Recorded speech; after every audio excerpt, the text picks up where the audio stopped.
tunaimba.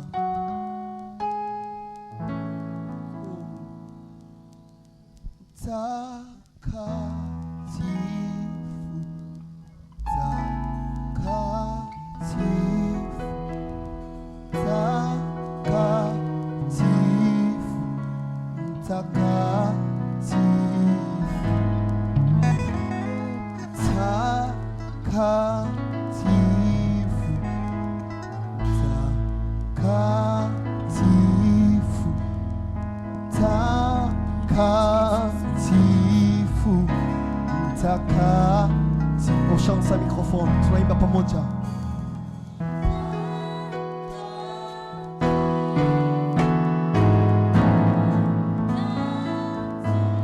Ni wewe Bwana. Mtakatifu. Inua tena sauti, sema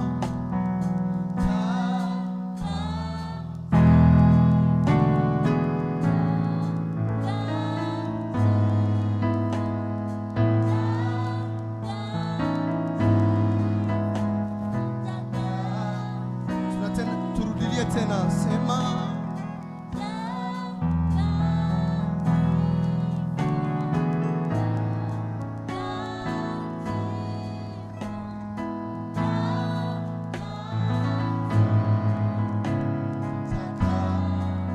oh, sema we mtakatifu.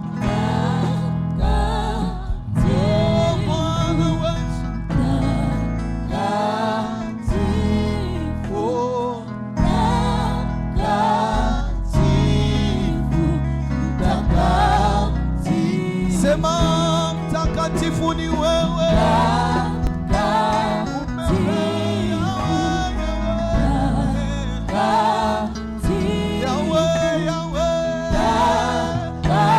Mtakatifu ni wewe. Oh, mtakatifu. Wewe mtakatifu Yesu. Wewe mtakatifu Yesu. Wewe mtakatifu.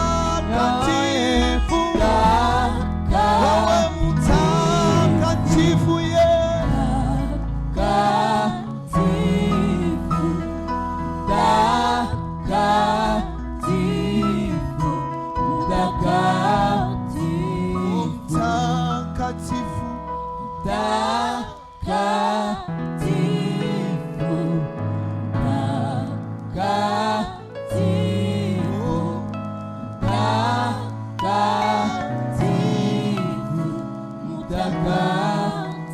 Salama yetu ni wewe mtakatifu, mtakatifu. Wazee 24 wanajiunga kuabudu Baba. Nasi tunachunga na wazee 24 wanaotoa chako cha kuabudu Bwana wetu mtakatifu. Sema mtakatifu. Ndilo jina lako, ndivyo ulivyo Bwana. Wewe mtakatifu, wewe uko mtakatifu Bwana.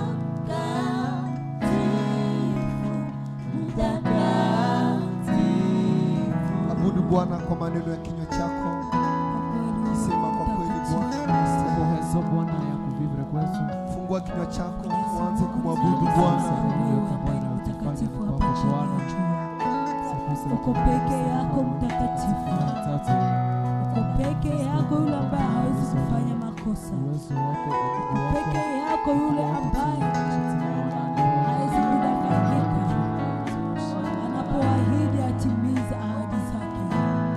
Yeye hasemi uongo kama wanadamu wa dunia hii. Haleluya kwako Bwana. Utukufu ni wako pekee Jehova. Mamlaka yote ni yako Jehova.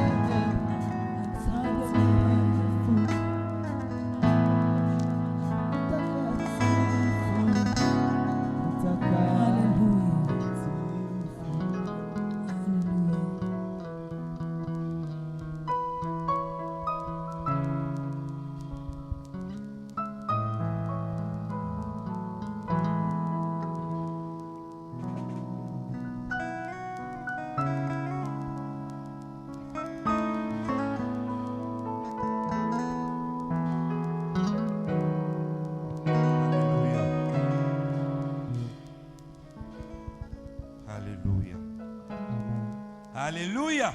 Amen. J'ai un peu mal à l'oreille là. Nina masikio.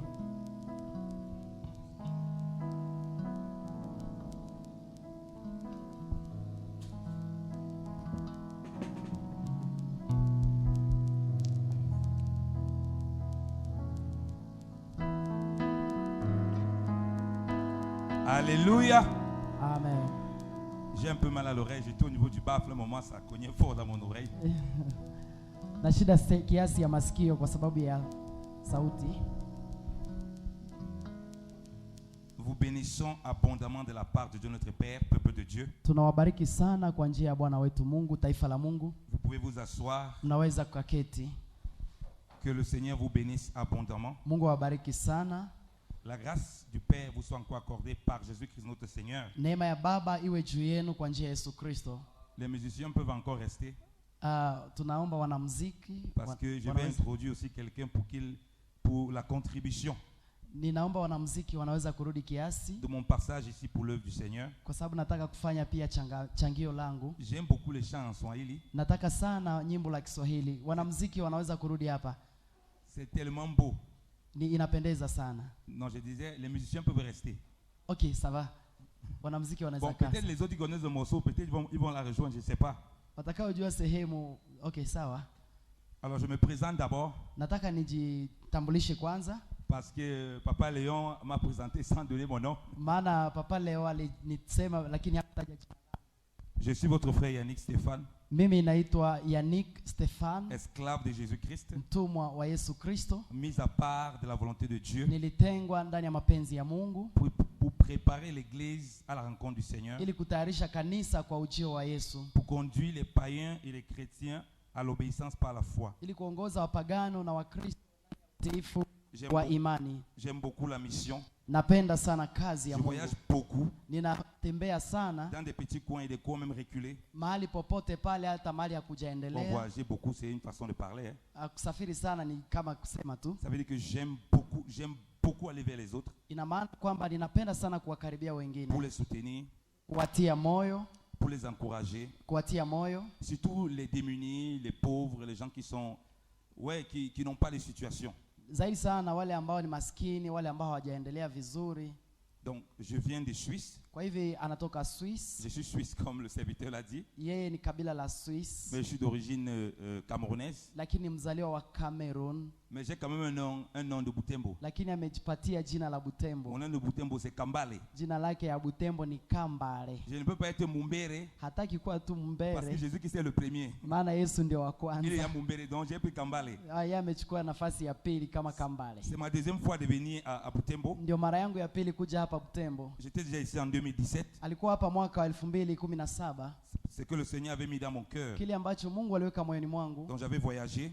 Nilisafiri. Je partageais aussi l'évangile pas mal. Nimeshiriki sana injili mahali. Je suis allé voir les prisonniers. Nimeenda kuona wafungwa. Selon ce que le Seigneur dit. Gisi Mungu anavyosema. Qu'il était en prison. Ya kwamba alikuwa kwenye kifungo. On l'a visité. Lakini tulienda kumtazama. Il avait faim. Alikuwa na njaa. On lui a donné à manger. Tukampa chakula. Qu'il était nu. Alikuwa uchi. On l'a revêtu. Lakini tukampa mavazi. Donc je visite les orphelins, les lépreux, les gens sans abri. Kwa hivyo anaweza kuwatembelea wale wayatima, wakoma na wale ambao wana nyumba. Donc au-delà de prêcher l'évangile et d'enseigner, au-delà de prêcher l'évangile et d'enseigner, mbali na kuhubiri na kufundisha, je le pratique beaucoup. Ninaitimiza sana. Ça me tient beaucoup à cœur. Inakuwa ndani ya moyo wangu sana. Et si je suis ici, na hata kama niko hapa, c'est grâce à certains frères. Ni kwa sababu ya neema ya wandugu fulani. Qui ont aussi ce fardeau. Ambao wana pia mzigo huo. Que j'aimerais vous présenter. Ambao napenda niwatambulishe. Comme ça les prochaines fois. Ili siku nyingine. Qu'on a peut-être des descentes en prison. Wakati tunapoenda pengine kule kwenye majela. Voir ces prisonniers leur donner à manger, leur partager l'évangile. Ili tuwapatie chakula na neno la Mungu. Même si je ne suis pas là. Hata kama nisipokuwepo. Les orphelins. Wale mayatima. Les lépreux. Wale wakoma. Vous voyez la situation à Beni avec les déplacés de guerre. Mnaona ile hali ya Beni kwa wale ambao wamepitia hali ya vita. Les femmes violées. Kuna wale wanawake ambao wamebakwa. Elles ont besoin de la parole de Dieu. Wanahitaji neno la Mungu. Et notre soutien. Na wanahitaji msaada wetu. J'aimerais inviter mon frère Serge. Nataka nimkaribishe ndugu yangu Serge. Et ma sœur Sarah. Na ndugu yangu Sara, msichana dada Sara. Tu peux venir mon frère, tu peux monter. Karibieni. Alors, mon frère Serge que vous voyez, Ndugu yangu huyo Serge, c'est beaucoup aussi par ses implications avec beaucoup d'autres frères pamoja na ndugu wengine wote, que je suis ici. ni kwa njia yao niko hapa. Parce qu'ils ont un groupe qu'ils appellent Apostolat. Wana kikundi ambacho kinaitwa utume ama apostola. C'est des enfants de Dieu Ni wana wa Mungu qui ont à cœur wanaokuwa kwa moyo wao de soutenir ces orphelins, kusaidia wayatima de soutenir ces prisonniers. na kuwasaidia wale wafungwa. Et aujourd'hui, le matin, Na leo asubuhi on était à la prison. tumekuwa kwenye kifungo huko, Et quand on est à la prison, na tulipokuwa kwenye on jela voit kule, vraiment des gens très désespérés. tumewaona watu ambao hawana tena tumaini. On les a donné à manger, Tuliwapatia chakula, on les a encouragés tuliwapatia moyo. avec les moyens que Dieu nous a donnés. Kwa hiyo njia ambayo Mungu alitupatia, On les a fortifiés. tuliwatia moyo kabisa. Après, on a vu les orphelins. Baadaye hapo tukaenda kuona pia mayatima. Et c'est notre travail aussi en tant qu'enfants de Dieu. Ndio kama jukumu letu kama wana wa Mungu. Ne laissons pas le monde nous dévancer dans ce que le Seigneur nous a demandé de faire. Ne laissons pas le monde Msiache dunia nous dévancer iweze kufanya mambo ambayo dans ce que le Seigneur nous demande de faire. Mungu ametuita sisi Car kuyafanya. c'est-à-dire que la vraie religion, Maana dini ya c'est kweli ça. ndio hiyo Pour sasa. visiter les orphelins et les veuves Kuangalia wale mayatima na dans les wajane afflictions, ndani ya hali ya mateso leur yao, apporter le soutien. kuwaletea msaada. J'aimerais vraiment qu'on acclame le Seigneur pour ces bien-aimés Ninataka qui font cette tumsifu œuvre. Mungu kwa ajili ya ndugu hawa. Le monde attend de nous que nous puissions nous mettre en action pour aider les gens. Ulimwengu inangoja kwetu kuweza kutimiza matendo ya kusaidia C'est wengine. dans cet élan Ni katika hali hiyo que moi aussi je bouge beaucoup. ndio nafanya mimi ninaweza kwenda huku na kule. Si nous prêchons seulement l'évangile Kama tunahubiri injili tu et que nous ne sommes pas dans l'action pratique de l'évangile, na kama hatuwezi kuyatimiza injili nous tunahubiri, risquons de nous retrouver comme des boucs. tunaweza kujipata kama mbuzi. Et quand le Seigneur viendra dans sa gloire, Na wakati Mungu atakapokuja kwa comme il a dit utukufu dans wake, Matthieu 25, gisi Mathayo il va faire la 25 séparation entre les anasema, boucs et les brebis. anasema ataweka tofauti wa kondoo na mbuzi tofauti. On va se retrouver au niveau des boucs Tunaweza jipata tumekutana kule kwa upande wa mbuzi, parce qu'il va nous dire qu'il y avait les affamés. Il va nous rappeler qu'il y avait les affamés. atatukumbusha ya kwamba alikuwa na njaa, Nous n'avons pas donné à manger à ces personnes qui avaient faim. lakini hatukupatia wale chakula waliokuwa na Il y njaa. avait des gens nus. Walikuwa watupu pale, Nous n'avons pas donné de la nourriture à ces personnes. lakini hatukuwapatia chakula. Je commence par là Nataka nianzie hapo parce que c'est un soubassement important pour ce que je vais parler plus tard. kwa sababu hiyo ndio msingi ya mambo nitakayoongea baadaye. Alléluia. Amen. La sœur a bien voulu nous partager un chant. Dada yetu anataka tushirikishe kwa Un chant que vous connaissez. wimbo ambao mnaijua Parce que vizuri, dans le groupe Apostolat, maana katika kikundi j'ai hiki dit ce sont les chrétiens. ni Wakristo Donc comme nous tous kama sisi qui partagent la joie du Seigneur ambao wanashiriki furaha ya Bwana avec les démunis. pamoja na wale wanaoteseka. Donc j'aimerais lui laisser la parole pour qu'elle chante un petit chant. Nataka nimwachie kwanza nafasi hii kwa Comme kutuimbia. je dis, moi j'aime les chants en swahili.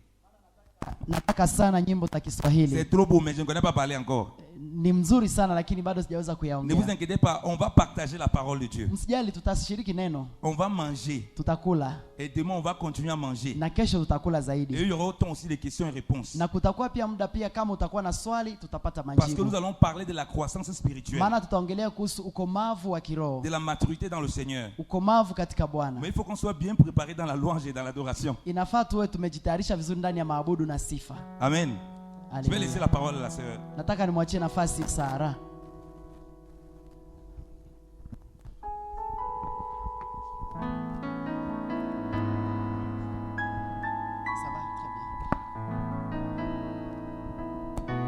Jésus. Amen. Amen. Amen. Nyimbo ambayo tunataka kuimba ni nyimbo ambayo tunaujua sisi wote, na nitakuomba usibaki kimya kama unajua nyimbo. Haleluya. Tunataka kumwabudu Mungu pamoja na wewe.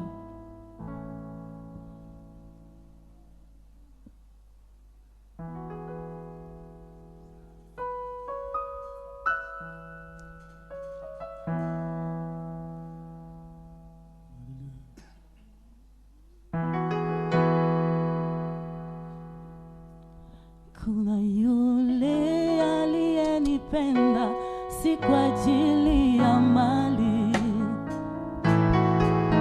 alinipenda wala hakujali udhaifu wangu,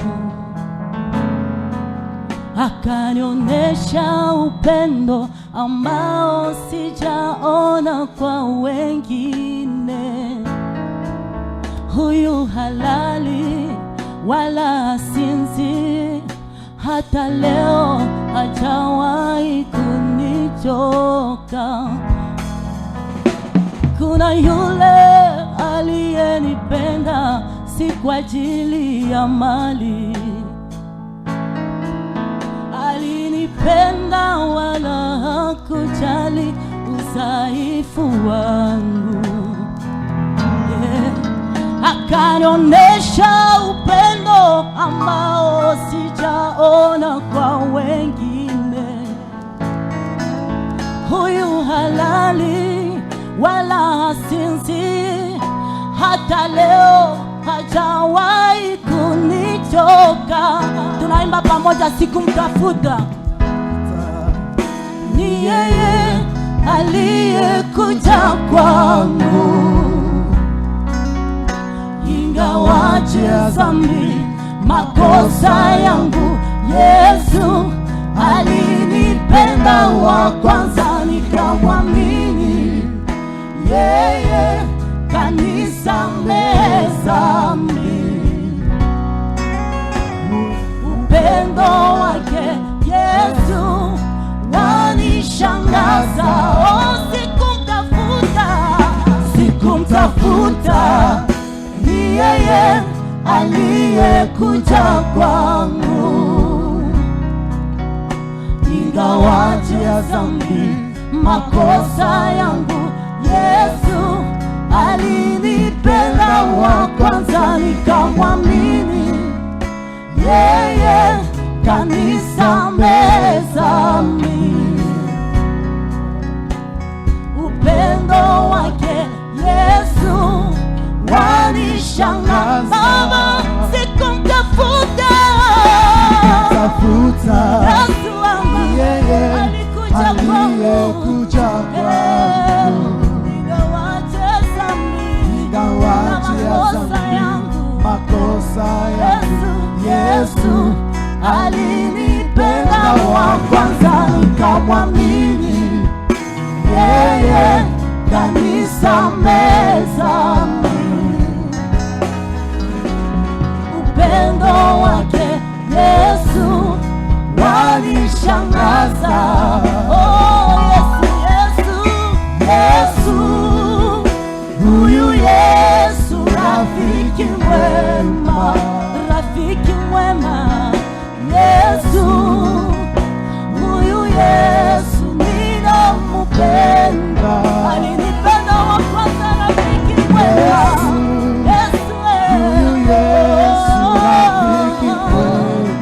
Sijawahiona rafiki kama na wewe Yesu. Urafiki wake ni mpaka kaburini. Yesu, rafiki mwema, Yesu, huyu Yesu ninampenda. Oh,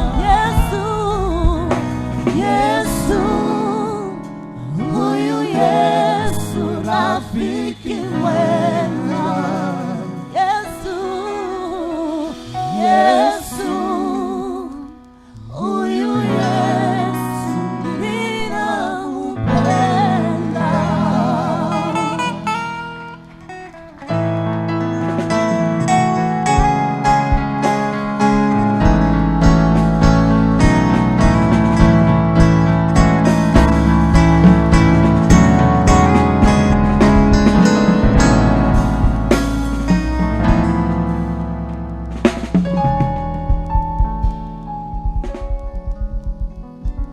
Alléluia. Gloire à Dieu. Amen. Alléluia. Amen. Gloire à Dieu. Sifa kwa Bwana. Oh, que c'est beau le Swahili, les chants en Swahili. Ya, nataka sana nyimbo za Je Kiswahili. ne comprends rien, mais ça me pénètre. Sielewi lakini naniingia kweli. On va prier le Seigneur. Prions, peuple de Dieu. Acheni tuombe kwanza, taifa la Mungu. Seigneur, je te rends grâce pour ce moment de partage de ta parole. Amen. Seigneur, je prie encore que ton onction coule parmi nous pour nous remplir au Père. Seigneur, je prie, Seigneur, que tu nous visites, Seigneur, que tu ouvres notre intelligence pour comprendre, ô Seigneur, ta parole, tes mystères, ô Dieu, afin que ton peuple, ô Seigneur de gloire, soit éclairé, Seigneur de gloire, soit bâti, Seigneur de gloire, selon ta grâce, ô Père, au nom de Jésus-Christ de Nazareth, ô Seigneur. Merci, Seigneur, pour ta grâce. Merci pour ces bien-aimés, ô Dieu. Merci pour ces serviteurs, ô Père, que tu mets à part, que tu t'es choisi, ô Dieu, pour annoncer l'évangile, ô Père. Et merci, ô Dieu, pour ceux-là que tu as préparés pour écouter ta parole aujourd'hui, Seigneur. Et que ton nom soit glorifié, Père, au nom de Jésus-Christ de Nazareth. Amen. Amen. Alléluia. Amen. Bien-aimés dans le Seigneur, Wapendwa katika Bwana, nous allons parler de la croissance. tutaongea kuhusu La kukomaa. croissance spirituelle. Kukomaa kiroho. Moi, j'aime beaucoup bouger.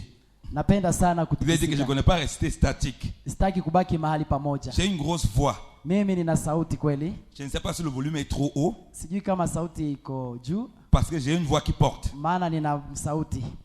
Nous voulons parler de la croissance spirituelle, Nataka tuzungumzie kukomaa kiroho, qui est liée à la maturité spirituelle. ambayo iko ndani ya ukomavu wa kiroho. Vous qui êtes ici, Nyinyi ambao mlio hapa, vous êtes nés d'un père et d'une mère. mlizaliwa na baba na mama. Vous ne vous êtes pas réveillés complètement grand. Haukuamka tu na ukaamka ukiwa mkubwa. Si tu accouches un enfant, Kama ulipokuwa mtoto, subitement il est grand. ukizaa mtoto hauwezi ona amekuwa mkubwa Toi-même, tayari. tu vas le rejeter. Wewe mwenyewe utamshangaa sana, Tu auras peur. utamwogopa, Tu vas fuir. utakimbia, Tu vas dire que c'est un sorcier. utafikiri ni uchawi. Dieu a donné un processus naturel Mungu alileta njia ya kawaida par lequel kwa ambayo un homme croît. mwanadamu anakomaa, C'est-à-dire un homme grandit mwanadamu anakomaa pour arriver à la maturité ili aweze kufikia ukomavu et pour évoluer dans la maturité. na ili endelee katika ukomavu. Ça, c'est une autre étape. Hii ni kiwango Mais kingine, aujourd'hui, on va d'abord parler de la croissance. lakini leo tutaongelea kuhusu kukomaa. Merci beaucoup, bien-aimé. Aujourd'hui, on va beaucoup parler de la croissance. Leo tutaongelea kukomaa. Avant de parler de l'élévation de la maturité, Kabla hatujaongelea kuhusu ukomavu, il faut déjà croître. inafaa kwanza kukomaa. Forte de constater, Zaidi ndani ya kutambua, dans nos églises, leo makanisani on a beaucoup de nains spirituels. On a beaucoup de gens qui ne grandissent pas tuna spirituellement, watu wengi ambao hawakomai kiroho, qui demeurent toujours des bébés, wanabaki tu wachanga, qui demeurent des bébés pour plusieurs raisons. wanabaki wachanga kwa sheria mingi. Soit ils sont pas vraiment convertis, Ama pengine hawajaokoka, soit ils sont convertis et ils ne veulent pas s'appliquer à la parole de Dieu, ama ameokoka lakini hataki kuingia ndani ya neno la Mungu. soit Pengine ils sont mal enseignés. ama amefundishwa vibaya, Et peu importe la condition dans laquelle tu te trouves, na haijalishi ndani ya hali gani huko aujourd'hui, ndani. lorsqu'on va parler de la croissance spirituelle, Leo tutakapoongelea kuhusu ukomavu wa si kiroho, tu sors, tu demeures le même, ukitoka hapa na ukibaki yule yule, c'est qu'il y a un problème. itakuwa basi kuna C'est que shida, peut-être tu n'appartiens pas à Jésus. itakuwa pengine hujakuwa wa Yesu. Parce qu'un enfant de Dieu Maana mtoto wa Mungu ne peut pas rester le même hawezi baki yule yule tu depuis qu'il a cru, tangu siku ou bien alipoamini, toute sa vie. ama maisha yake yote. C'est impossible. Ni ngumu sana. Si tu accouches un enfant, Ukizaa mtoto il ne commence pas à grandir, hakomai, tu vas commencer à aller à l'hôpital utaanza kwenda hospitalini pour demander qu'est-ce qui ne va pas avec cet enfant. ili kuuliza ni vipi inaendelea na huyu mtoto. Et comment un chrétien, Namna gani Mkristo dans sa vie de chrétienne, ndani ya Ukristo wake ça fait des années, anafanya miaka il mingi ne progresse pas, haendelei, mais il vient toujours à l'assemblée. lakini anakuja kwenye Il kundi, saute comme quand on chante des louanges. anaimba na anaruka wakati Alors que huo. lui-même voit que sa vie n'avance pas. Ingawa maisha yake mwenyewe haendelei, Sa vie tourne en rond. maisha yake inazunguka tu kama Il ne mta. se pose pas la question Hajiulizi hata s'il maswali grandit correctement. kwamba anakomaa vizuri On kweli. peut t'enseigner, Unaweza hubiriwa, mais tu as une responsabilité lakini una jukumu toi-même d'être connecté à Dieu. ya kuunganishwa na Mungu. Même si on t'enseigne n'importe comment Hata wakikuhubiri nini et que gani, tu as le cœur endurci, na kama una moyo mgumu, ça ne peut rien faire. haiwezi kufanya chochote. Jésus qui s'est parti dans sa terre natale, Yesu Kristo alienda katika mahali alizaliwa. l'Écriture précise Biblia inahakikisha kwamba qu'il ne pouvait faire aucun miracle là-bas hakufanya muujiza wote pale parce qu'ils ne croyaient pas en lui. maana hawakumwamini. Donc il y a des chrétiens Kwa hivyo kuna wakristo qui wengi sont là, qui ne grandissent pas, wako pale hawakomai, pas parce qu'ils ne sont pas instruits, sio kwa sababu hawajafundishwa, parce qu'ils se sont installés lakini kwa sababu dans la routine, wamebaki ndani ya tamaduni ama ndani ya asili tu, dans la fainéantise. ndani ya mazoea. Ils attendent que les autres fassent pour eux. Wanapenda wengine ndio wawafanyizie Ils maajabu. attendent que les autres marchent avec Dieu pour eux. Wanapenda wengine watembee na Mungu kwa ajili yao. Et c'est les chrétiens qui fatiguent les serviteurs de Dieu. C'est les chrétiens. Excusez-moi, je parle un peu trop vite. Samahani, naongea sana ndio. C'est les chrétiens qui fatiguent les serviteurs de Na ni Dieu. wale wakristo wanachokesha watumishi wa Mungu. Donc le but de la croissance, Kwa hivyo lengo la kukomaa c'est qu'à un moment tu arrives et tu es mature ni ya kwamba wakati fulani unakomaa et tu quittes ta maison. na unatoka ndani ya nyumba yako. Quand Dieu dit que l'homme quittera son père et sa mère Gisi Biblia inasema mwanamume ataacha mume na baba na mama et yake s'attachera à son épouse, na atajiunga na mkewe ils feront une seule chair. na watakuwa mwili mmoja. C'est bien un homme qui est arrivé à la maturité. Na ni hapo ndiye anaweza fikia ukomavu. C'est bien un homme qui a appris à ne plus dépendre des parents. Ni huyu mtu ambaye hata tena kuwa na mahusiano na wazazi. Tout ce que Dieu dit là, Kile ambacho Mungu anasema hapo c'est des parallèles pour parler de la vie spirituelle. inaonesha sasa hapa maisha ya kiroho, Pour que ta vie chrétienne, ili maisha yako ya Ukristo tu puisses progresser. uweze kuendelea, Pour vivre certains combats et rapporter certains combats, ili unapokutana na vita il est zingine important que tu grandisses. inafaa ukomae. On te donne la nourriture, Wanakupatia chakula mais on va pas mâcher la nourriture dans ta bouche à ta place. lakini hawatatafunya chakula ndani ya kinywa chako. Certains le donnent la nourriture, Mwenye anakupatia chakula ils veulent qu'on mâche même dans leur bouche. ana Ils veulent que le pasteur lui-même vienne mâcher dans la bouche. anapenda wewe mwenyewe ukule ndani ya kinywa chako, Il veut même qu'on lui donne l'eau dans la bouche. anapenda umwekee tena maji ndani ya kinywa. Depuis que tu es converti, Mpaka tangu ulipookoka. un exemple. Kuna mfano huu. Quelle est la dernière fois que tu as ouvert ta Bible? Ni tangu siku gani ya mwisho ulifungua Biblia Il y a yako? même il y en a qui viennent même n'ont pas de Bible. Il y en a qui viennent n'ont même pas de Bible. Kuna wale ambao hata hawana Biblia. Tu vois, on touche un élément de la croissance. Unaona, hiyo pia ni jambo la kwanza la kukomaa. Comment tu vas bien grandir, tu n'as même pas de Bible déjà. Namna gani utakomaa kwanza na hauna Biblia? Comment tu vas vérifier lorsque je vais lire un passage que ce que je dis là, c'est vrai? Namna gani utachunguza maneno unayosema kwamba ni kweli na hauna Biblia? Parce que dit croissance, Maana kile kinachosema kukomaa dit éveillement éveil des sens. inamaanisha kufunguliwa kwa hisia. Parce qu'un enfant grandit. Maana mtoto akikomaa, Quand il est bébé, wakati ni mchanga, il parle un langage bizarre. anasema msemo wa kisichoeleweka. Anasema Il kisichoeleweka. parle un langage qu'on ne comprend pas. Anasema kisichoeleweka. Quand il commence à grandir, Wakati anaanza komaa, ses sens se développent. hisia zake zinaanza kukomaa Il pia. entend ce qu'on dit. Anasikia sasa Il kinachosemwa. comprend ce qu'on dit. Anaelewa Il kinachosemwa commence à parler na anaweza kuongea comme ceux qui parlent dans la maison. kama wale wanaoongea nyumbani. Alléluia. Amen. Donc ça veut dire qu'il est capable de discerner ce qui est dit. Inamaanisha anaweza kuchunguza kilichosemwa. Voilà pourquoi quand un enfant grandit, Ndio maana mtoto akikomaa, à un certain niveau, le père ne peut plus lui dire des mensonges. kwa muda mwingine baba yake hawezi mwambia Vous uongo. voyez les petits mensonges aujourd'hui à l'enfant pour l'effrayer. Unaona, wakati mwingine tunaambia watoto uongo ili kuwaogopesha, Ce que certains parents peuvent dire. ambao mzazi anaweza sema. Nous, quand on était petits, Wakati tulipokuwa watoto, on disait que si tu mangeais les œufs, walikwambia ukikula mayai tu devais être un grand voleur. utakuwa mwizi Du coup, mkubwa. nous, en tant qu'enfants, Na hapo mara nous, on ne moja mangeait pas les œufs. hatukuwa naiba tena mayai. On avait peur d'être des bandits. Tuliogopa kuwa Mais wajambazi. plus on grandissait, Na zaidi tulivyoendelea komaa, on s'est rendu compte que c'est la foutaise qu'on nous racontait. tukaendelea kwamba ilikuwa uongo walituambia. C'est parce qu'on grandissait Ni kwa sababu tulikomaa que nos sens s'ouvraient ndio maana hisia zetu zikafunguliwa, et qu'on comprenait cela. na ndio tukaanza kuelewa hayo. Donc, bien aimé, Ndio maana wapendwa, tu ne peux pas grandir huwezi komaa si tu n'as pas la parole de Dieu. kama huna neno la Mungu. Premier élément. Hili ni jambo la kwanza. Alléluia. Amen. Ah, j'entends pas les amens. Hein. Alléluia. Je répète, tu ne peux pas grandir Nasema huwezi si komaa tu n'as pas la parole de Dieu. kama huna neno la Mungu. Que dit l'Écriture?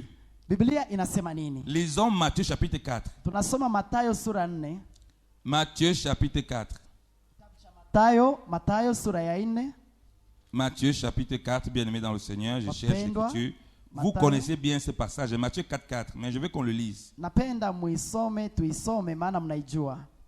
On va lire Matthieu chapitre 4. Tu peux déjà lire en Swahili. Tunaweza tayari kuisoma kwa Kiswahili. Mathayo sura ya 4 mstari wa 4. Biblia inasema hivi: Yesu akamjibu, imeandikwa hivi katika maandiko matakatifu, mtu hawezi kuishi kwa mkate tu, lakini kwa njia ya kushika kila neno Mungu analosema. Amen. Alléluia. Amen. Jésus répondit et il est écrit, l'homme ne vivra pas de pain seulement, mais de toute parole qui sort de la bouche de Dieu.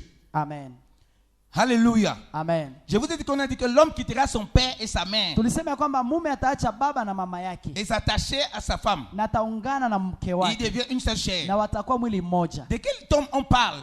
Ni mwanaume gani wanasema Un hapa? homme qui est mature. Ni mtu ambaye amekomaa, Un homme qui a mûri. ni mtu mwenye amekomaa, Un homme qui peut prendre soin d'une famille. ni mwanaume mwenye anaweza shughulikia familia. Ça veut dire qu'il a grandi. Inamaanisha kwamba amekomaa, Il a appris des parents. amefundishwa na wazazi, Il était dans la maison des parents. ametoka ndani ya nyumba ya wazazi, Il a bu l'enseignement des parents. amekunywa mafundisho ya Il a wazazi, compris l'enseignement des parents. ameelewa mafundisho ya wazazi Il a mis en pratique. na ameyatimiza, Et en mettant en pratique, na kwa kuyatimiza il est devenu autonome amekuwa et kipekee il pouvait aller faire un foyer. na anaweza kutengeneza ndoa. Jésus-Christ dit ici, Yesu Kristo akasema hapa, l'homme ne vivra pas simplement de pain, mwanaume mtu hataishi kwa mkate tu, mais de toute parole qui sort de la bouche de Dieu. lakini ataishi kwa kila neno litokalo ndani ya kinywa En cha d'autres Mungu. termes, Kwa msemo si mwingine, tu ne vis pas de la parole de Dieu, usipoishi kwa neno la tu Mungu cours le risque unakuwa ndani ya hatari, de ne pas grandir, huwezi komaa, de ne pas avoir la vie. huwezi kuwa na uzima. Parce que qu'est-ce qui empêche parfois un enfant quand il a les... comment ça s'appelle le kwashiorkor? La maladie quand tu es mal nourri là. Kuna kitu gani kinampata mtoto anapopata hiyo shida ya kwa shokora? Parce qu'il n'a pas, il ne mange pas bien. Ni kwa sababu hakuli vizuri, Il est mal nourri. maana amekula. Quand il veut souvent voir les orphelins, les lépreux, les prisonniers, Wakati napokutana na waprisonier na wayatima, parfois c'est tellement affecté, je vois les gens tellement mal nourris. mara mingi napata watu hawajakula vizuri. C'est quelqu'un qui est déboussolé, Ni mtu ambaye quelqu'un qui est sans repère. ni mtu ambaye hana kabisa malezi. Aujourd'hui, les gens veulent grandir, Watu leo wanapenda wakomae, mais ils oublient ce que le Seigneur a dit. lakini wanasahau alichosema Bwana. Quand le Seigneur dit l'homme, Wakati Mungu alisema il mtu, s'adresse à toi personnellement. anasema na wewe wa kipekee, Donc toi personnellement, wewe binafsi. tu ne peux pas vivre Huwezi kuishi sans la parole de Dieu. pasipo neno la Mungu, Parce que cette parole de Dieu maana kwa hilo neno la Mungu qui va te donner tout ce qui est nécessaire itakupatia kinachofaa pour ta croissance. ili ukomae. C'est cette parole de Dieu Ni hiyo neno la Mungu qui va t'apprendre tous les éléments ndio itakufundisha njia zote de ta marche. ya mwendo wako. Donc la première chose pour ta Ndio croissance, maana jambo la kwanza kwa mwenendo wako, kwa kukomaa kwako, c'est la parole de Dieu. ni neno la Mungu. C'est cette parole de Dieu Ni hilo neno la qui Mungu va t'amener à t'examiner si tu grandis. itakuleta kujichunguza kama unakomaa. Tu peux regarder en arrière de ta vie Unaweza kuangalia nyuma ndani ya maisha yako et tu regardes le présent na unaangalia leo yako et tu compares par rapport à la parole de Dieu. na ukilinganisha na neno, Tu vas voir si tu grandis ou si tu ne grandis pas. utajua kama unakomaa ama hapana. Alléluia. Amen. Donc le problème principal qu'on a parmi les chrétiens, Kwa hiyo shida kubwa ambayo tunapata kwa Wakristo c'est la parole de Dieu. ni neno la Mungu. C'est pourquoi j'ai dit combien de fois tu ouvres ta Bible. Ndio maana nilisema ni mara ngapi unafungua Biblia yako. Il y en a même qui ouvrent seulement ici. Kuna wengine wanaifungua tu hapa, Dans la semaine, il a rangé à la maison. kwa juma mzima ana pesa tu nyumbani. Quand tu ranges ta Bible à la maison, Wakati unaweka Biblia yako nyumbani, c'est pour que tu la lises à ta place. ni nani anaisoma kwa nafasi yako? Il y en a qui ouvrent la Bible uniquement Kuna wale ambao wanafungua Biblia tu lorsqu'ils ont leur propre projet qu'ils cherchent. wakati anatafuta mipango fulani ya maisha yake. Jésus Christ dit que l'homme ne vivra pas de pain seulement, Yesu Kristo anasema mtu hataishi kwa mkate tu, mais de toute parole lakini na kila neno qui sort de la bouche de Dieu. litokalo kinywani mwa En Mungu. d'autres termes, quand tu fermes la Bible, Kwa njia nyingine, ukifunga Biblia tu dis à Dieu, tais-toi. ni kama unamwambia Mungu, nyamaza Je ne kimya, veux pas t'entendre. sitaki kukusikia. Jésus-Christ n'a pas dit l'homme ne vivra pas de pain seulement, de toute parole qui sort de la bouche de Dieu pour ses affaires. Mungu hakusema mtu ataishi kwa maneno ya Mungu, kwa mipango zake tu. Donc, s'attacher à la parole de Dieu Yaani kujiunga na neno la Mungu ne dépend pas si tu es bien, si tu n'es pas bien. Ne dépend pas si tu te sens bien ou pas. haijalishi kama uko umejisikia vibaya ama hapana. Ne dépend pas si tu as des choses que tu veux faire ou tu n'as pas des choses. Haijalishi kama una mambo ya kufanya ama hapana. C'est vital pour toi. Hiyo ni kitu cha maana kwako. Comme quand un enfant naît, ni kama vile mtoto akizaliwa, c'est vital qu'il mange ni jambo la maana akule, et qu'il grandisse. kwamba akomae. S'il ne mange pas, Asipokula il ne peut pas avoir la vie hawezi pata kuishi, et il va mourir. atakufa. Voilà pourquoi on a beaucoup de chrétiens Ndio maana tuna Wakristo qui wengi sont des cadavres dans l'assemblée. wamekufa ndani ya kanisa, Parce qu'il n'a aucune relation lui-même avec la parole. maana hana uhusiano yeye mwenyewe na neno. Jésus-Christ, c'est la parole de Dieu, Yesu Kristo ni neno la Mungu, mais il t'a donné sa parole na ndio maana akakupatia neno pour que là-dedans tu le découvres. ili ujipate ndani. Donc on n'a pas dit ici que tu peux lire la Bible parce que tu as des choses que tu veux prendre chez Dieu. Hakusema usome Biblia ili uweze kupata mambo kutoka kwa Mungu. C'est pourquoi on est des chrétiens charnels. Ndio maana Wakristo wa kimwili C'est pourquoi il ne grandit pas. hawakomai.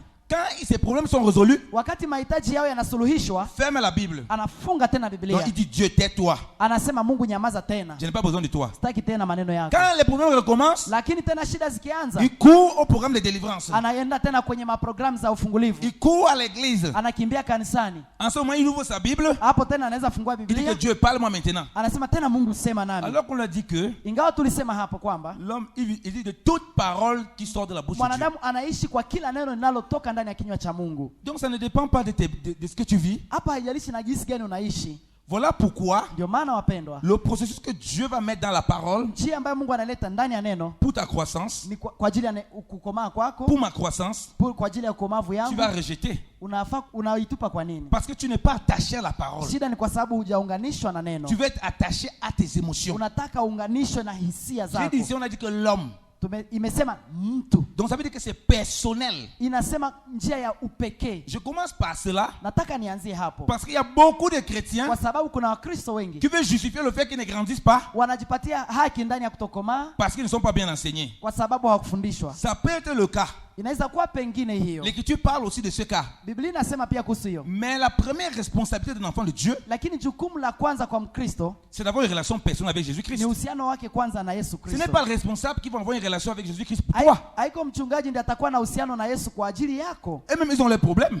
Naye pia ako na shida zake. Ils font ce qu'ils doivent faire. Anafaa chenye kinaweza fanyika. Et tu fais ce que toi tu dois Na faire. unafaa kufanya kile ambacho unafaa kufanya. L'homme ne va pas simplement de pain, Mwanadamu hataishi kwa mkate tu, mais on est de toute parole qui sort de la bouche de Dieu. lakini wanasema kwa kila neno litokalo kinywani mwa Mungu. Tu vas savoir toute la parole comment si toi tu ne prends pas le temps pour lire. Utajua neno namna gani usipochukua nafasi ya kulisoma. Parce que l'enfant qui naît, Maana mwanadamu, mtoto akizaliwa, la parole de Dieu pour lui, neno la Mungu kwake c'est le sang que la mère lui donne. ni kama maziwa ambayo mama anampatia. Toi qui as cru en Christ, autant pour moi, toi qui as cru en Christ, Wewe ambao ulimwamini Kristo, ta nourriture chakula chako première, cha kwanza c'est la parole de Dieu. ni neno la Mungu. Parce que vous voyez qu'un enfant, pour qu'il grandisse, Munaona kwamba mtoto ili akomae, quelles sont les personnes que l'enfant reconnaît le premier? ni watu gani ambao mtoto anawatambua kwanza? Le père et la mère. Baba na mama, Et principalement la mère. na zaidi mama, Parce qu'il passe son temps au sein de la mère. kwa sababu anachukua muda wake sana karibu na maziwa ya mama. Il dépend du lait de la mère. Anaunganishwa sana na maziwa ya mama. Comme toi, tu dois dépendre de la parole de Dieu. Gisi wewe pia unahitaji kuwa na uhusiano na neno la Mungu. J'ai dit que c'est que Jésus-Christ a dit, il n'a pas demandé, il n'a pas mis à l'intérieur si tu as des problèmes, si tu as des affaires, ça c'est autre chose. Nasema ya kwamba Yesu hakuweka ndani kwamba ufanye hiyo kama uko na mipango, hiyo ni jambo lingine. Il a dit que tu vas vivre de ça. Anasema hiyo ndio utaishi ndani yake. Donc un enfant quand il grandit, Kwa hivyo mtoto akikomaa, ce qui reconnaît le premier, ule anayemtambua wa kwanza c'est le père et la mère parce qu'il dort généralement dans la chambre du père et de la mère. ni baba na mama, maana wanatimiza majukumu ya Et wazazi. principalement la mère. Na wa kwanza sana ni mama, Parce qu'il est sur le sein de la mère. maana anachukua muda wake karibu na maziwa ya mama. La plupart du temps. Mara mingi Et même lorsqu'il ne mange pas, mtoto asipokula, c'est la mère qui le porte la plupart du temps. ni mama ndiye anamchukua mara Et mingi, du coup, il connaît la chaleur de la mère. na anajua ile joto ya mama, Alors qu'il ne connaît encore le nom de personne. ingawa hata hajajua jina la mtu Il yeyote. reconnaît la voix de la mère. Anajua sauti ya mama, Alors qu'il ne parle pas encore. ingawa hajaweza hata kuongea, Il est en train de grandir. na ako na komaa tu, Parce qu'il est dans ce contact ferme avec la mère. maana ako na ushirika huwa karibu na Et ce mama, contact, pour celui qui est converti, na huyo ushirika kwa aliyeokoka c'est la parole de Dieu. ni neno la Mungu. Alléluia. Amen. Voilà pourquoi je te pose encore la question, mon Ndio frère, maana ma soeur. nataka nikuulize swali ndogo. Combien de temps tu prends avec la parole? Mara ngapi unasoma Biblia?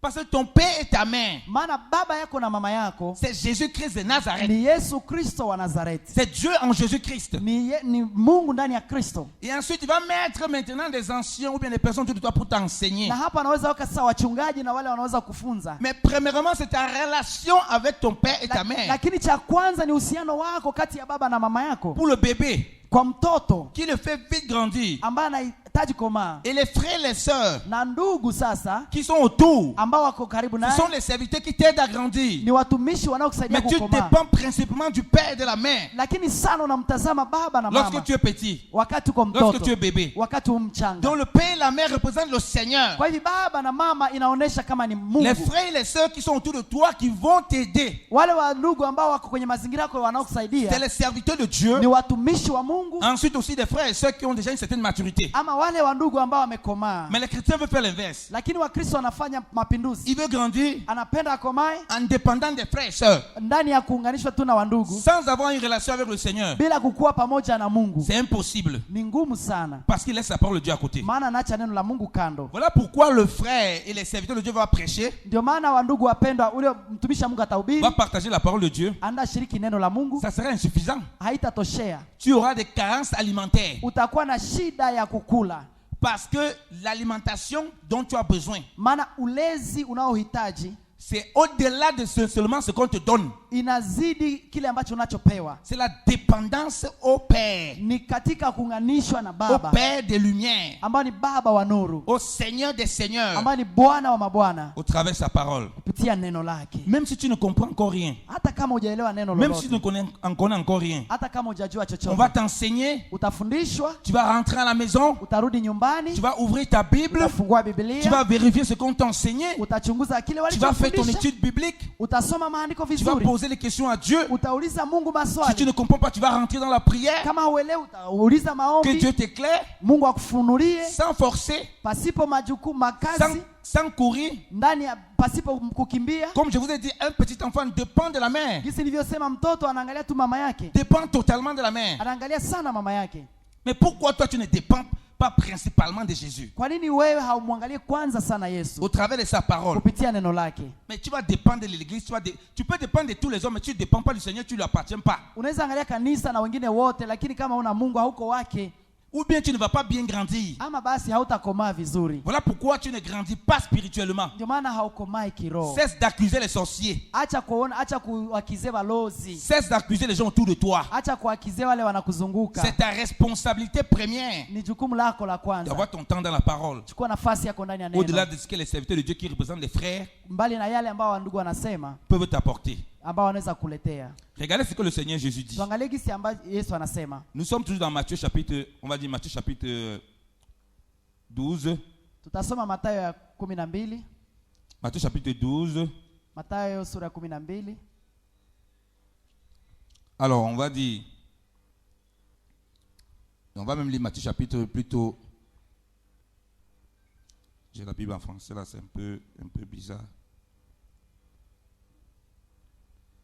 Alors, on va lire Matthieu chapitre. On va lire à partir du verset 28. Matthieu chapitre 11, excusez-moi. Samahani, Mathayo sura ya 11. Kuanzia mstari wa 29, 29. Venez à moi, vous tous qui êtes chargés et fatigués, vous tous qui êtes fatigués et chargés, et je vous donnerai du repos.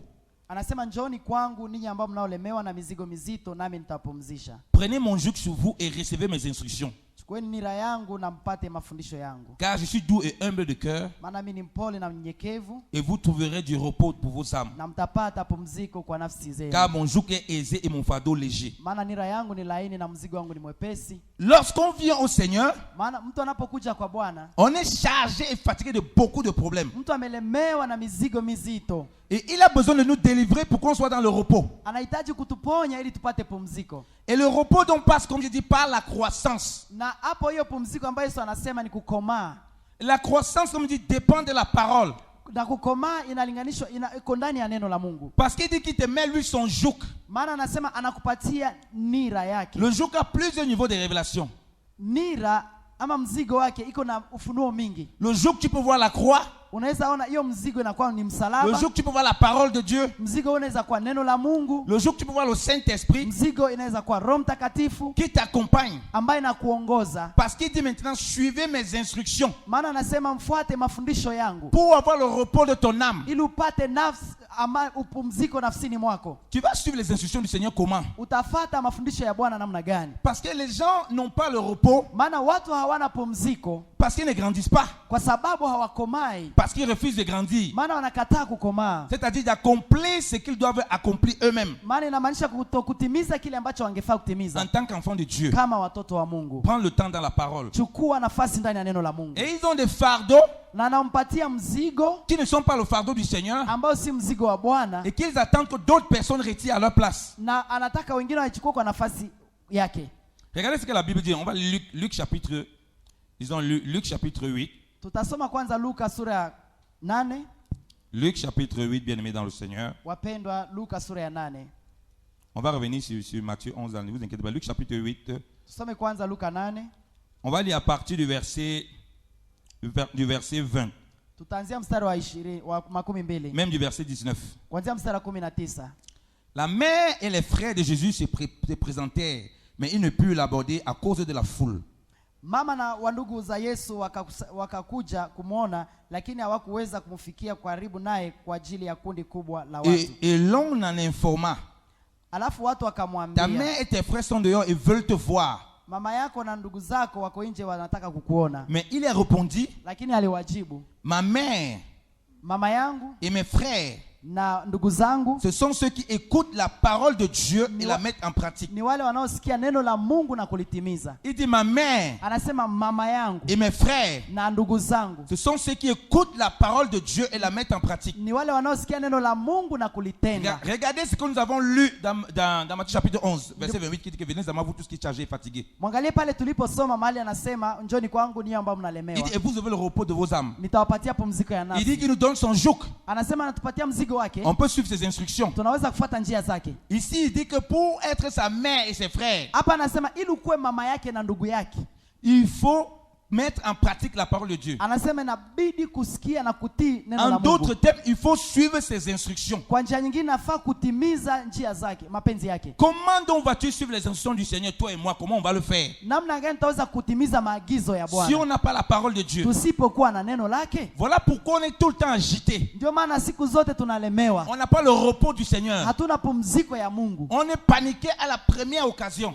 tunashituka kwa jambo la kwanza. Vous voyez qu'un enfant, un petit enfant, Ndio maana mwone mtoto quand il n'a pas de mchanga, quoi manger, kama hana chakula, quand la maman s'éloigne un peu, wakati mama yake anaenda kiasi surtout le bébé, zaidi sana mchanga, il crie partout. na anaenda huku na kule, Même si un grand le porte, hata même si une grande personne le porte, hata kama mtu mzima anambeba, quelqu'un d'autre le porte, mwingine hawezi mbeba, ça ne le calme pas. haiwezi kumsaidia Jusqu'à ce qu'il soit arrivé au sein, mpaka apate maziba ya mama yake, jusqu'à ce qu'il soit arrivé à manger. mpaka apate chakula. Mais regardez, quand quelqu'un devient mature, Na ndio maana mtu akiwa amekomaa il ne va plus pleurer comme un enfant quand il n'a pas mangé. hata lia kama mtoto ambaye hajakula, Parce qu'il est dans le repos. kwa Alléluia. sababu ako ndani ya pumziko. Amen. Parce qu'il a appris à renoncer pour s'occuper des enfants. Maana amejisaidia kuacha na kuanza kushughulikia Tu vois la watoto. maman qui s'occupe de la maison. Gisi mama anashughulikia watoto, Elle n'a même pas le temps de manger. hana hata muda ya kukula, Elle a donné le sein à l'enfant. anapatia kwanza mtoto maziwa, Elle a préparé pour papa et les enfants. ametayarishia baba na C'est à la watoto, fin qu'elle mange. na kwa mwisho ndio mama anaweza kula, Et c'est là où elle se repose. na hapo ndio anaweza pumzika. Jésus qui dit que ma mère et mes frères. Yesu Kristo anasema mama na ndugu zangu. Rappelez-vous du parallèle que je vous ai donné dès le début. Nataka mulinganishe na kile nilichosema mbele. La mère, c'est celle qui est mature. Mama ni yule ambaye amekomaa. Alléluia. Amen. La mère, c'est celle qui est mature. Mama, Alléluia. mama ni yule ambaye amekomaa. Amen. Donc la mère, c'est celle qui a eu de l'expérience Mama ni yule ambaye ameweza kufanya mazoea yote, et qui met en pratique la parole de Dieu. na ametimiza neno la Mungu, C'est-à-dire qui est passé par des épreuves. na ni kwamba amepita kwenye majaribu fulani, Qui fait en sorte que la parole de Dieu est importante et essentielle pour la pratiquer. anafanya juu na chini mpaka anaona umaanani wa kutimiza neno Je la vous ai dit Mungu. que les frères accompagnent la maman et les parents dans la maison. Nasema ndugu wanaweza kumshirikiza mama ndani ya nyumba. Quand elle n'est pas là, c'est eux qui s'occupent des petits frères ou bien de l'enfant. Wakati mama hayuko pale, ni hawa ndugu ndio wanashughulikia watoto Pour l'aider à grandir. ili kumsaidia kukomaa. Donc en d'autres termes, pour que tu deviens frère, je veux dire que tu croisses comme un frère.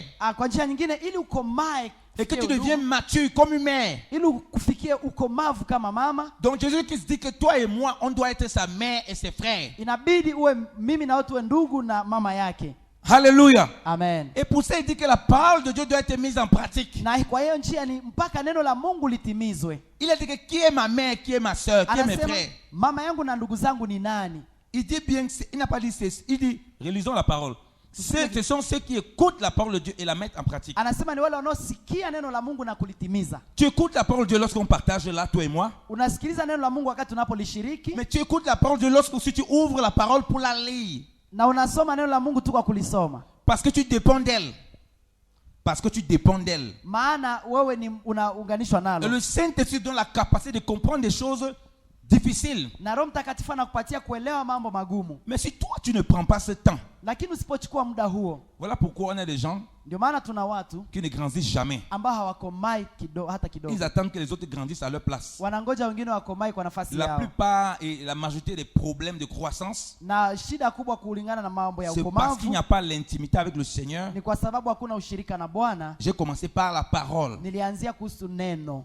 Il faut être honnête. Combien de fois tu as le téléphone? Vous voyez les gens le téléphone. Kuna wengine hata wako na simu zao. Il a téléchargé l'application de la Bible. Ameweka hata ile aplikasio ya Biblia. Mais il va sur WhatsApp et Facebook, pas n'importe quoi là. Plus que d'abord il ne lit même pas la Bible dans son téléphone. Lakini muda wake tu ni kuchukua nafasi kwa mitandao na hasomi hata Biblia kwenye simu yake. C'est normal qu'il soit ballotté à tout vent de doctrines. Ni kawaida tu aingilie kwenye mambo ya kuchanganikiwa. C'est normal qu'on a l'impression qu'il ne grandit pas depuis qu'il est dans la foi. On a l'impression que c'est un bébé. Ni kawaida hata kama aliokoka zamani bado anabaki mchanga. Il apprend toujours. Anabaki tu mtu wa kufundishiwa. Mais il ne parvient pas, il ne pousse pas. Lakini hakomai. Parce qu'il attend que ce soit les gens qui font ça à sa place. Kwa sababu anangoja wengine ndio atimize kwa nafasi yake. Moi quand j'ai cru, Wakati nilipoamini il mimi, y a des années de cela, kuna miaka mingi, j'ai cru vers 2004-2005. kuna mwaka 2004 ama 2005 hapo. Quand je commençais à dire Seigneur, je vais te servir, Wakati nilianza sema Bwana nitakutumikia, je ne comprenais pas, je trouvais les chrétiens bizarres. nilikuwa naona kama Wakristo wanachanganikiwa. J'avais tellement le zèle. Nilikuwa na bidii sana. Quand je venais à l'assemblée Wakati nilipokuja ndani ya kanisa, et que j'étais en Europe, wakati alikuwa Ulaya, même s'il pleuvait, hata kungenyesha, j'avais un petit vélomoteur, un petit vélo, les petits vélomoteurs là. C'est les petites motos. alikuwa na pikipiki kidogo hivi, Très petites. pikipiki ndogo J'étais sana. encore à l'école d'ingénieur. Alikuwa ndani ya shule, Même s'il pleuvait, hata kungenyesha, l'heure de la prière arrivait. wakati wa maombi ikifika, Je prenais ma moto, alikuwa anachukua pikipiki je yake, sortais dans la pluie, alikuwa anatoka na mvua j'allais à la prière. na kwenda kwenye maombi. Il n'y avait personne. Hakungekuwa mtu, Quand 20h, 19h30 la prière commence, hata muda wa saa 2 ya usiku je me ifike, mets à prier seul là-bas. mimi ninaanza kuomba peke J'ai yangu, pris, j'ai pris, j'ai pris. naomba na kuomba. Ça ne dépendait pas des autres. Sikuwa anaangalia wengine, Après, les gens s'étonnent. na wengine wanashangaa, Comment tu connais tout ce que tu connais? namna gani unajua ile ambayo unajua? Comment tu parviens à dire que Dieu te parle, Dieu fait ceci, Dieu fait Namna gani cela? unasema Mungu anakuzungumzia na anatenda hivi? Parce que les gens ne payent pas le prix. Maana watu hawalipi bei, Ils ne veulent pas avoir ce temps dans la parole hawataki kuwa na nafasi ndani ya neno, pour obéir comme des petits enfants, ili kutii kama pour watoto, dépendre totalement du Père. ili kuangalia sana Mungu, Ils se disent qu'ils connaissent déjà beaucoup na wanajiona kama wamejua tayari, parce qu'on lui prêche l'évangile. maana wanamhubiri Injili. Même si tu écoutes l'évangile, on te prêche des très bonnes prédications. Hata kama unahubiriwa mahubiri yote mazuri, Les meilleures prédications qui existent dans le monde. mahubiri ambayo yote nakaa ndani ya On dunia, t'explique tout dans la Bible. hata ukifundishiwa yote ndani ya Biblia, Je peux commencer à t'expliquer les choses par prophétie, par révélation, par doctrine, tout. unaweza fundishiwa mambo kwa unabii, kwa matabiri na kwa yote, Mais ça ne servirait à rien. lakini haitakusaidia Toi, comme j'ai dit, kama wewe tu n'es pas dans la parole hauko ndani ya neno, pour devenir une mère. ili uwe mama, Donc pour grandir, yani ndani ya uwe mkomavu, pour devenir umekomaa, un frère, un mature, ili ukuwe ndugu, mtu ambaye amekomaa, pour la mettre en pratique. ili kulitimiza. Tu vas être un perroquet. Ndio maana unakuwa kama Tu vas kasuku, répéter ce qu'on enseigne. ili kurudia tu yenyewe walikufundisha. Toi-même, tu ne mets pas en pratique, tu n'as aucune relation avec ce que toi-même tu as écouté qu'on enseigne. Wewe mwenyewe hata hauna uhusiano na yale ambayo ulifundishwa. Alléluia. Amen. Et j'avais demandé les clés de l'assemblée du lieu où on se réunissait. J'avais demandé les clés du lieu où on se réunissait. Na niliomba kifunguo cha pale mahali tulikuwa Parce nakusanyika, que parfois j'arrivais à la prière. maana mara mingi alikuwa anafika kwa maombi, Étant donné que les gens travaillent dans la journée, na kwa sababu watu walikuwa wanatumika ils sont mchana fatigués souvent le soir. zaidi sana, kwa sababu amechoka usiku. J'ai demandé que non, je ne veux pas rester dehors. Nikasema mimi sitabaki nje, Qu'il neige ou qu'il pleuvait, inyeshe isiponyesha. l'assemblée, les responsables m'ont donné la clé. Kundi na mchungaji akanipatia kifunguo, J'ouvrais le local. nilikuwa nafungua pale nafasi yenyewe, Quand je voyais l'heure, c'est 19h30. naona gisi ni saa moja ya Je usiku. n'attends personne, je commence à prier. Sikuwa na ngoja mtu, mimi naanza tu kuomba. Je suis un mauvais chanteur. Mimi sijui kuimba, Ceux qui restent dehors, ils se moquent de moi quand je chante avec ma voix bizarre. wale wanaonisikia mimi naimba Je vibaya. m'en foutais, je louais mon Dieu. Mimi sikuwa nataka kujua, na msifu Mungu wangu, J'ai chanté le Seigneur. naimbia J'ai Mungu, glorifié le Seigneur. namtukuza Mungu. Donc c'est ça, comme ça là, Hiyo kwa hapo que tu marches avec le Seigneur ndio kutembea na et Mungu, il te fait grandir au fur et à mesure. na unaanza kukomaa Parce qu'il voit que tu dépends de lui. maana anaona gisi umeunganishwa na Ça ne yeye. dépend pas du pasteur, Haiko mambo ya kuungana na ça pasta, ne dépend pas des responsables. haiko mambo ya kuungana na mchungaji. J'ai dit qu'ils sont comme des frères que Dieu a mis pour t'apporter un plus. Nasema wale ni kama ndugu ambao amekuletea tu kuongeza, Mais si toi tu rejettes le temps dans la parole. lakini unatupa muda kukuwa na neno la Je Mungu. voyais des chrétiens qui étaient dans la foi depuis. Niliona Wakristo waliokuwa ndani ya imani tangu zamani. Je vais donner un autre exemple. Naleta mfano mwingine. Je venais à l'assemblée par exemple. Nilikuwa natoka kwa kundi, Moi je préparais je préparais ce que je vais donner pour l'assemblée. nilikuwa natayarisha kile nitapatia Je kundi venais à la letu. veillée de prière, on avait veillée de prière. Walikuwa na makesha. Avant que la veillée de prière ne commence, Kabla makesha haijaanza, personne ne me demandait de donner. hakuna mtu angeniambia toa. Je venais donner une offrande. Mimi nilikuwa natoa Je dis sadaka. bien, je ne donnais pas d'une intention de corrompre Dieu. Sikukuwa natoa ndani ya kumpatia Mungu ndani ya kumpatia Mungu corruption. Parce qu'il y a beaucoup de malhonnêtes chrétiens de nos jours Maana leo kuna Wakristo wengi ambao wana qui veulent donner pour corrompre Dieu alors que leur vie n'est pas en règle. mtu anakuja kupana tu kwa ajili ya kumpatia Mungu talaka Je- na maisha yake Je haijakuwa savais ndani que ya quand on est sawa. dans la maison du Seigneur, en tant que frère et soeur, je dois contribuer à l'œuvre de Dieu. Ndani ya nyumba ya Mungu naweza kupatia Mungu na kuweza kushiriki neno kazi ya Mungu. Je n'avais pas beaucoup. Sikukuwa hata na mingi, Je donne. nilikuwa natoa, Il y a des frères qui sont là depuis dans l'église ancienne. lakini pale kuna hata watu wamekuwa ndani ya kanisa tangu siku mingi. Maintenant, pendant qu'on est en train de prier, et tout ça, au milieu du partage, on dit que bon, c'est le temps des offrandes. Na wakati watu walikuwa naomba, lakini ilipokuwa nafika muda wa sadaka, Je me lève pour donner. mimi nilikuwa nakuja ili nitoe. Le frère en question était à côté de moi, c'était un frère qui venait dans la même ville que moi. Kuna ndugu aliyekuwa anatoka kwenye mji mmoja na mimi, Il me bloque, ananizuia il m'empêche d'aller devant. kwenda mbele. Il dit frère, tu as donné l'offrande. Anasema ndugu, usipeleke sadaka. Il ne veut plus donner l'offrande. Anasema yeye hawezi peana sadaka. J'ai dit mais mon ami, c'est quoi ton problème? Nikasema ndugu yangu, shida yako nini? Quand je donne ça, je donne parce que j'ai envie de donner. Quoi? Quand je donne parce que j'ai envie de donner. Kama ninatoa ni kwa sababu nina haja ya C'est kutoa. ma relation avec Dieu que j'ai bâtie. Ni uhusiano wangu na Mungu ndio Je ne fais pas ça naujenga. pour les hommes. Siifanyie wanadamu. Et ce même frère, Na ule ndugu lui-même n'a rien donné ce jour. naye hakupana hata siku hiyo, Mais il s'est préoccupé de moi plutôt. lakini Il s'est préoccupé de moi. alikuwa ananishughulikia. Voilà pourquoi les chrétiens ne grandissent pas dans l'église. Ndio maana Wakristo hawakomai Au lieu kanisani. de prendre le temps de se préoccuper de sa relation avec Dieu, Kuliko kushughulikia uhusiano wake na Mungu, il est à l'église, il observe les autres. ako tu kanisani kuona Tu wengine. vois comment telle personne est. Unaona gisi ule yako, Tu as vu comment telle personne s'est habillée unaona aujourd'hui. gisi ule alivaa leo, Tu as vu comment elle a parlé hier. unaona gisi jana alisema vizuri, Tu as vu. uliona fulani na ukaona, Au lieu de rester dans la parole, kuliko abaki ndani ya neno, d'avoir cette intimité. ndani ya ule uhusiano. Et puis on est étonné pourquoi il ne progresse pas. Na ndio maana Wakristo hawaendelei. Et ce même bien-aimé, Na huyu ndugu huyo quand on huyo, allait toujours chez lui, wakati tulipoenda kwake, il n'aimait pas lire la Bible. hasomaki hata Biblia. Donc quand j'ai commencé à vivre avec les chrétiens dans leur maison, Wakati nilipoanza kuishi na Wakristo ndani ya nyumba zao, j'étais choqué que les choses spirituelles étaient les dernières choses qui s'intéressaient. nilikuwa nashangaa gisi mambo hata ya kiroho ndio mambo ya nje ya nyuma kabisa wako En wanaishughulikia. même temps, c'est les mêmes gens qui demandent, mais comment tu fais pour progresser? Na ni wale ndio walikuwa naanza niuliza namna gani unafanya ili kuendelea. Parce qu'ils refusent de dépendre totalement du Seigneur. Maana wanakataa kabisa kuwa na uhusiano wa kipekee na Mungu. D'avoir ce temps personnel Ndani ya kuwa na nafasi yake ya dans kipekee la parole. ndani ya neno. Alléluia. Amen. Bien-aimé dans le Seigneur. Mpendwa katika J'ai Bwana. dit que si tu ressors le même, Nasema j'ai dit que si tu ressors ici le même, kama utatoka hapa ukiwa yule tu tu, continues ta vie de tourbillon, ukisoma Biblia kwa kusahau, alors tu te séduis toi-même. unajichanganya mwenyewe. C'est le temps où tu dois avoir le temps de lire la parole de Dieu. Ni muda ambao unafaa kuwa na muda wa kusoma neno la Mungu. C'est ça qui t'empêche de bien grandir. Ndio maana unashindwa kuendelea. Tu rentres du travail, unatoka kazini, Merci Seigneur, tu es couché au lit. Merci Seigneur, le sommeil t'emporte même. unaomba na uko tu kwa kitanda mpaka unalala, hautaweza sema Comment amen. tu vas grandir comme ça? Utakomaa namna gani? Tu ne prends même pas un petit temps pour comprendre ce que Dieu attend de Hauna toi. kamda kadogo akakuelewa chenye Mungu anataka kwako. Ton temps pour attendre ce que Dieu attend pour toi, c'est seulement à l'assemblée. Non, Ile ya kusikia Mungu chenye anasema ni juu hapa kanisani tu, hapana. ça ne va pas. Aiendelee hivyo. Tu as reçu l'Esprit de Dieu et la parole de Dieu. Uko na neno la Mungu na neno na roho wake. Ce que moi je donne ici, Kile ambacho ninapeana leo c'est un boost. C'est pour te pousser vers l'avant. ni kama kukusukuma mbele tu. Mais si je te pousse vers l'avant, Na kama napokusukuma mbele tu, toi-même tu ne marches pas, kama hautaki kwenda, tu vas rester sur place. utabakia tu pale C'est pale. ça que c'est les serviteurs. Voilà pourquoi je dis que c'est la figure des frères. Ndio maana wanasema C'est la figure des frères dans ce qu'on a lu. ni picha ya wandugu ya tulioisoma. C'est la figure des mères aussi, Ni picha ya mama, des responsables ya wale qui wachungaji t'accompagnent à mettre la parole de Dieu en pratique, ambao wanakupeleka kutimiza neno qui t'aident à grandir. na wanakusaidia kukomaa. Regardez Jésus-Christ. Tuangalie Yesu Kristo Lisons Luc chapitre 3. katika Luc. Luka 3. Lisons Luc, bien-aimé dans le Seigneur. Tunasoma Luka wapendwa, sura ya 3. On va lire Luc chapitre 2. Samahani, Luka 2. Alors, on va lire à partir du verset, quand Jésus est allé au temple à Jérusalem. Bon, parce que je n'ai plus beaucoup de temps, il faut que j'avance un peu. On va lire à partir du verset, alors à partir du verset, non, lisons à partir du verset 41. Tusome kuanzia mstari wa 41 nani mstari wa 41. Ses parents allaient chaque année à Jérusalem pour la fête de la Pâque. Lorsqu'il eut 12 ans, il y montait selon la coutume de la fête.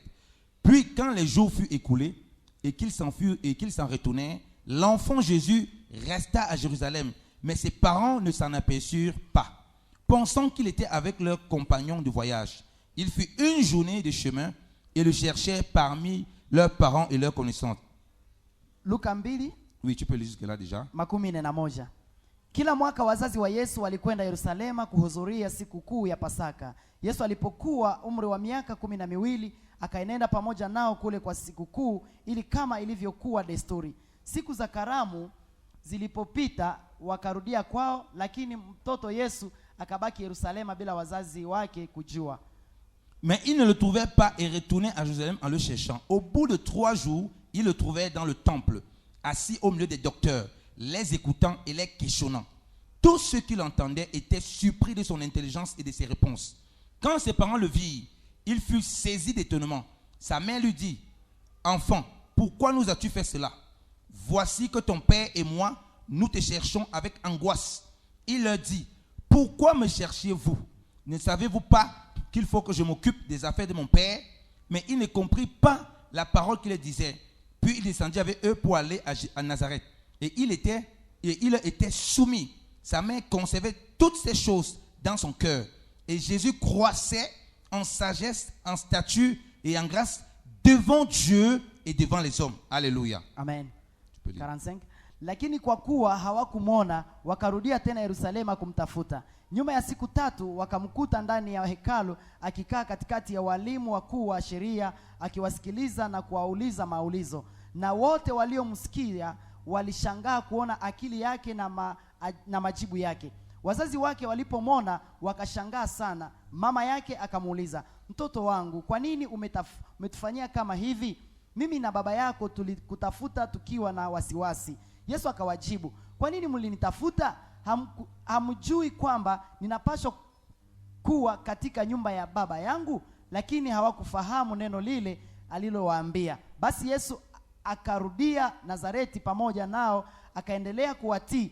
Na mama yake alichunga maneno haya yote katika moyo wake. Na Yesu alizidi kuwa na hekima na kuongezeka kimo na kuendelea kumpendeza Mungu na watu. Amen. Alléluia. Amen. On dit que Jésus-Christ là était soumis. Wanasema Yesu alitii. Je voudrais dire que la soumission au Père Tunasema utiifu kwa Baba passe par la parole de Dieu. inapita ndani ya neno la Mungu. On a lu Luc chapitre 8. Tulisoma Luka 8. C'est qui mes frères, ma soeur, ma mère? Ambao ni nani baba yangu na ndugu Ceux qui zangu? écoutent la parole de Dieu, je la mettre en pratique. Ni kwamba wanaosikia neno na Il y a kulitimiza. plusieurs choses à dire sur la marche avec Jésus là. Hapa kuna mambo ya kuongelea Mais mengi. ce qu'on révèle de lui à 12 ans. lakini tubaki pale mahali inamfunua ndani ya miaka 12. Il comprenait qu'il devait servir le Père. Alielewa gisi inafaa mtumikie baba. Donc on voit qu'il a grandi. Tunaelewa ya kwamba alikomaa. On voit qu'il grandit. Tuliona akikomaa. Au point il dit des choses que même ses propres parents ne saisissent pas. Kiasi kwamba alieleza mambo ambayo wazazi hawangeweza kuyashika. Mais il est soumis. Lakini alikuwa na watii. Donc la soumission qu'il avait, kwa hivyo utiifu aliyokuwa nao, c'est parce qu'il avait la parole, il avait la révélation qu'il servait le Père. Qu'il servait le Père. Ni kwa sababu alikuwa na ufunuo kwamba alikuwa anamtumikia baba. Et que c'est son Père qui doit servir. Na kwamba ni baba yake ndiye anaweza Son Père mtumikia. dans les cieux. Ni baba yake wa mbinguni. Donc il avait cette communion avec le Père. Alikuwa na ile usirika pamoja na baba yake. Voilà pourquoi il était soumis. Ndio maana alikuwa amenyenyekea. Et c'est pourquoi les gens ne sont pas soumis à l'assemblée. Ndio maana watu hawanyenyekei kwenye kanisa. Parce que la soumission première c'est à Dieu. Maana utiifu ama unyenyekevu wa kwanza ni mbele ya Mungu. Parce que c'est d'abord Dieu que tu sers. Maana ni Mungu kwanza ndio Ce ne unamtumikia. sont pas les hommes que tu sers. Hautumikiwa na damu. En servant Dieu donc tu vas servir les hommes. Kwa kumtumikia Mungu ndio unaweza tumikia Et watu. comment tu peux donc connaître la volonté de Dieu Namna gani utaweza kujua mapenzi ya si Mungu tu n'es pas dans la parole kama usipokuwa ndani ya neno pour grandir? ili ukomae? Parce que la volonté de Dieu ce n'est pas un claquement de doigts. Maana kukomaa sio kupiga mkono. Comme je dis, la croissance ce n'est pas un claquement de doigts. Jinsi tulivyosema, kukomaa sio kupiga mkono. Tu grandis au fur et à mesure Unakomaa polepole parce que tu es dans la parole. kwa sababu uko ndani ya neno. Tu es instruit par ceux qui t'encadrent. Unafundishwa na wale wanaokusaidia. Et c'est ça qui va représenter aussi le Père et la Mère de Jésus. Na hii ndio itaonesha pia kama baba na mama Yesu. Tu as la relation avec le Seigneur. Uko na uhusiano na Bwana. C'est ça que Jésus parle ici du Père. Hii ndio ambayo Yesu anaongea kuhusu baba, Où tu connais ses désirs et ce qu'il attend de toi. ambaye anajua mapenzi yako, Et on voit ta soumission. na wataona unyenyekevu Et wako, on voit comment tu grandis. na wataona gisi unavyokomaa, Et ta croissance est visible devant tous. na kukomaa kwako itaonekana mbele za wote, Pas seulement devant les hommes. bila tu mbele ya wanadamu. On dit devant Dieu. Wanasema mbele za Mungu. Parce que tu peux croître devant les hommes. Maana unaweza kukomaa mbele ya wanadamu, Mais devant Dieu tu ne crois pas. lakini mbele ya Mungu haujakomaa. Ça veut dire quoi? Ina maana gani? C'est les hommes qui te fabriquent. Ni wanadamu ndio wanakutengeneza. Comme on dit dans le monde, j'ai la capacité de fabriquer et de te défabriquer.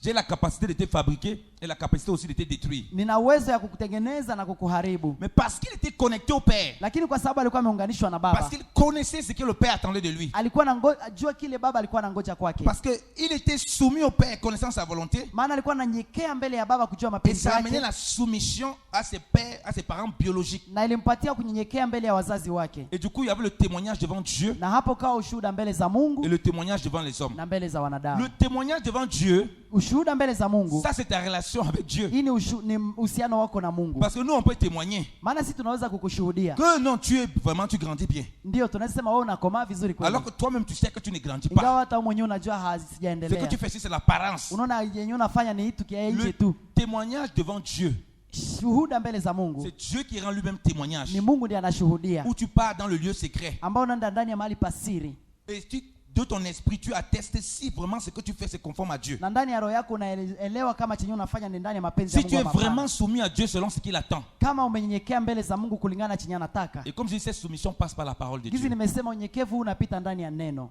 Alléluia. Amen. Jésus est la parole de Dieu. Yesu ni neno la Il Mungu. pourrait ne pas besoin de se soumettre. Angekuwa na lazima ya kunyenyekea, Il fait ce qu'il veut. angefanya chenye Mais il anataka, ne faisait pas ce qu'il veut. lakini hakufanya chenye Voilà anataka. pourquoi on voit les gens dans l'assemblée. Ndio maana tunaona watu Ils kanisani connaissent 2-3 versets. wanajua mashairi tatu, Ils commencent à parler mal à tout le monde. wanaanza kuongea vibaya kwa kila Ils mtu, commencent à être méprisants. anaanza kuwa mtu wa madharau. Jésus-Christ, alors qu'il savait qu'il devait servir le Père, Yesu hata alikuwa anajua anafaa kumtumikia il n'a pas baba, méprisé ses parents. hakuwadharau wazazi Il wake, n'a pas méprisé les responsables qu'il avait. hakuwadharau wachungaji aliokuwa Même nao, s'il avait plus de connaissances qu'eux. hata kama alikuwa na ujuzi kualiko. Voilà pourquoi sa croissance était évidente. Ndio maana ukomavu wake ilikuwa ya Les maana. rebelles qu'on a aujourd'hui dans l'assemblée, Leo wale wapingamizi ambao wako pendant ndani que ya le serviteur kanisa, de Dieu est en train de prêcher, wakati mtumishi anaendelea kuhubiri, il est assis là-bas en train de se moquer de lui. anakuwa pale akimchukia tu, Il est assis en train de corrompre les gens, dit que non, il ne prêche pas bien, il ne parle pas bien, il ne connaît pas la Bible. anakuwa pale akimsengenya kwamba huyu hata hajui Alors qu'il vizuri, ne connaît encore rien. ingawa hata yeye mwenyewe hajaweza kitu. Jésus-Christ a une connaissance exceptionnelle à 12 ans. Yesu alikuwa akijua zaidi hata akiwa na miaka Au point où 12, les pères kiasi kwamba baba yake, sont étonnés de ses raisonnements et de ses questions. kiasi kwamba baba wale wazee walikuwa wanashangalia Quand on dit majibu mon enfant yake. vient, on part à la maison. Quand on dit mon enfant, viens, on part à la maison. Gisi wanasema mtoto wangu kuja twende nyumbani. Il ne se met pas dire que non, vous connaissez quoi? C'est vous. C'est moi-même. Hakuambia nyamazeni. Moi, je vais m'installer ici. Mimi nitabaki hapa. Il est soumis. Alikuwa Parce qu'il mnyenyekevu. était attaché au Père. Maana alikuwa na uhusiano na Et on baba. voit directement la croissance. Na ndio maana hapo tunaona pia Et pour ukomavu. connaître ses soumissions envers Jésus, Ili kuelewa hiyo kukomaa ndani ya ces Yesu. soumissions qu'il a manifestées, Ile ambayo alionyesha il faut être dans la parole. ni mpaka ukwe ndani ya neno. Parce que c'est ce même Jésus qui a 12 ans a dit ça, se comportait comme ça. Ni ule Yesu ambaye alikuwa na miaka 12 alivyokuwa naishi. Qui nous redit dans Matthieu 4:4. Ndio anayekuja sasa kutuambia ndani ya Mathayo 4:4. L'homme ne vivra pas seulement de pain, Mtu hataishi kwa mkate tu, mais de toute parole de Dieu. lakini kwa kila neno la Mungu. Et il est cet homme qui a appliqué ça dans le jour de sa chair. Ni ule mwanadamu aliyeitimiza akiwa ndani ya mwili. En d'autres termes, Kwa njia nyingine, il ne peut pas dire quelque chose hawezi sema neno lingine que lui-même n'a pas vécu. ambalo hakuliishi C'est mwenyewe. ce qu'il a vécu. Ni kile C'est alichoishi, ce qu'il a ni pratiqué. kile alichotimiza. Qu'on peut voir là, Jinsi tunavyoona hapa, qui montre sa croissance, qui inaonesha montre kukomaa. comment il était soumis. Anaonesha jinsi Et qu'il y a un alinyenyekea. moment où il fallait maintenant qu'il se sépare. Na kulikuwa muda ambao alifaa Il ajitenge. pouvait se séparer Alifaa kujitenga parce qu'il avait le témoignage de Dieu. kwa sababu